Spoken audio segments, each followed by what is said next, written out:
Hello, I'm Chris Curran, author of Leap Beyond Your Limits. I am Meena Singh, CEO and founder of In Awe Coaching and In Awe Foundation, Inc. What were the experiences that you had this time when you went to meditation in India that changed you? Probably left an impact on you forever. And you just, that's again something what goes back to what you're saying, being heart-centered. Yeah, my recent trip to India in February of 2012 was, I think it was my 8th trip. Okay. And it was by far the most profound. I spent about 3 weeks, a little more than 3 weeks there, and I did a little bit of sightseeing, 1 day or 2 days maybe. Really? Which I've never done sightseeing in India. I've always been very focused on that it was a spiritual trip and, spend time with my spiritual teacher and spend time living in the ashram. Right. This time was it was much more profound, I think. Without knowing the practice that I do, it's a little, it can be hard to explain, but sure. But in general, just perceiving, when you meditate a lot, especially for days in a row, meaning you don't meditate every minute of every day. Right. Okay. I was going to say that could be challenging, but okay. Yeah. I mean, let's say out of a whole day, you might meditate a total of, 3 or 4 hours. Okay. Okay. An hour in the morning, an hour in the mid-morning, an hour at maybe 5 p.m., or maybe 3 hours, let's say. Right. Okay. And if you kind of detach from your normal life at home, and you go somewhere, and you don't have a cell phone, you don't really have a computer. Although we did check our emails at this one internet cafe on the street. Okay. Every couple days we would just check our email, but very briefly, and not doing any business or anything. So what happens is when you detach from your life and you meditate a lot, your mind really comes down in the number of thoughts and the intensity of thoughts.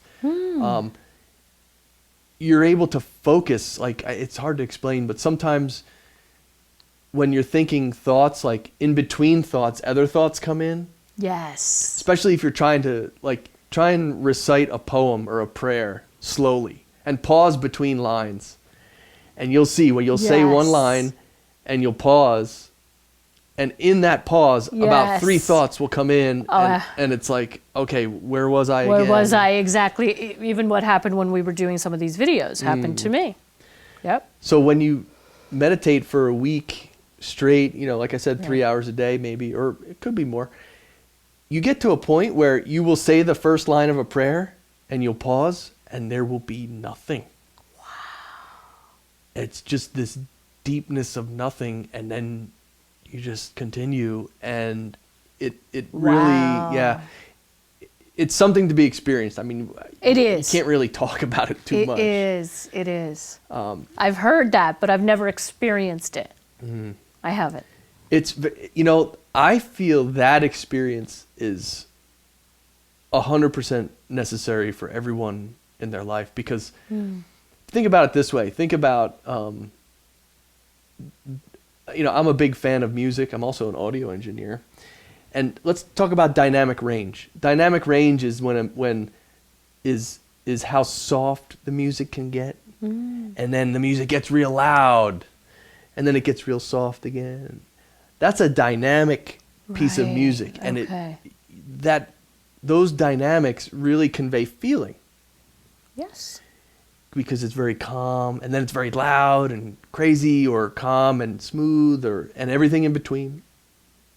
Now, the normal person with their mind, in their normal life, our mind always operates, in musical terms, at loud or the loudest. It's just always loud. Really? Okay. There's always a lot of thoughts. There's never any silence. There's never any calmness.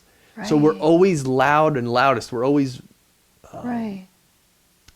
almost, our minds are haywire with thoughts in a way. Yes. We don't know it because it's always like that. Yes. So what happens is when you meditate the correct way for enough time. And this can take years to experience. This isn't something where you're going to go to India for a week and everything's going to be done. This could take years. I mean, this is my 8th trip there. Right. Been practicing meditation for 9 years. Right. So, And I know you have, yeah.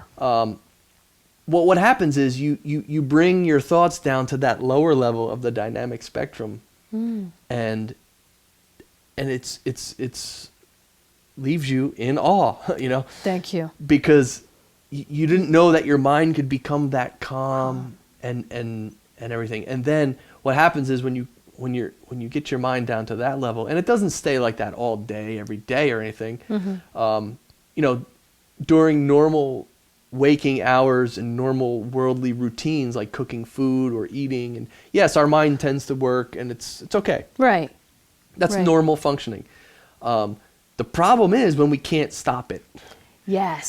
So when you get to the bottom end of the spectrum, the lower end, when you really relax and really feel at peace and calm, that to a level that you never could even imagine, then you re-enter your normal life back home. Like when you come back to the USA Yeah. from India, you'll meet people and you can just see how fast their mind is going and how bothered they are by things. Right. You'll perceive things from other people Much quicker.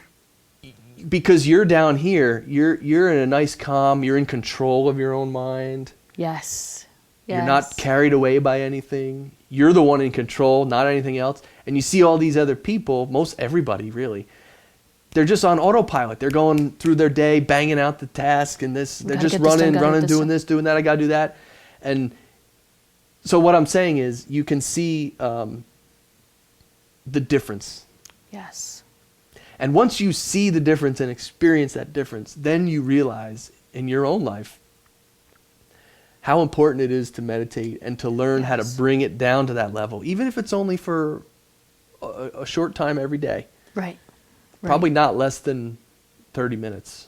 I mean, you at least have to meditate for 30 or 45 minutes. I've noticed that, yes. So the reason I told all that is because you asked me how How this the trip was trip was- different.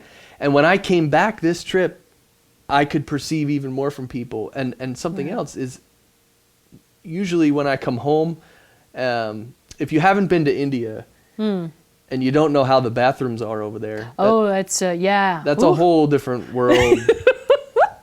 That's a whole different experience. Yeah, you know, it's- you can think about in terms of camping. That would be one way to compare There it. you go. Some type Sort of. of. Some, yeah. Little- Without the porta potties. Yeah. Yeah. So normally when I would come home from my trip to India, literally I'd walk in my bathroom here and I would just feel like this was the most luxurious plush bathroom ever created on the face of the earth. I'd be like, wow, this is so cool. A bathroom. There's a toilet here. Look at that. That is nice. It's clean. And look, there's a sink and the water you just turn and and a towel, Let me guess. The simplest things gave you the greatest pleasures. The greatest. You have no idea. See that? One of my trips I was waiting to say that. Thank you. One of my trips, I was away for 7.5 weeks in Okay. a little bit in Dubai, mostly in India. Okay. And when I came back from that, I stood in my bathroom for literally a minute. I almost got emotional. I was like, wow, I'm so fortunate to have this bathroom. Really, and I really meant it. It was weird, but I I know.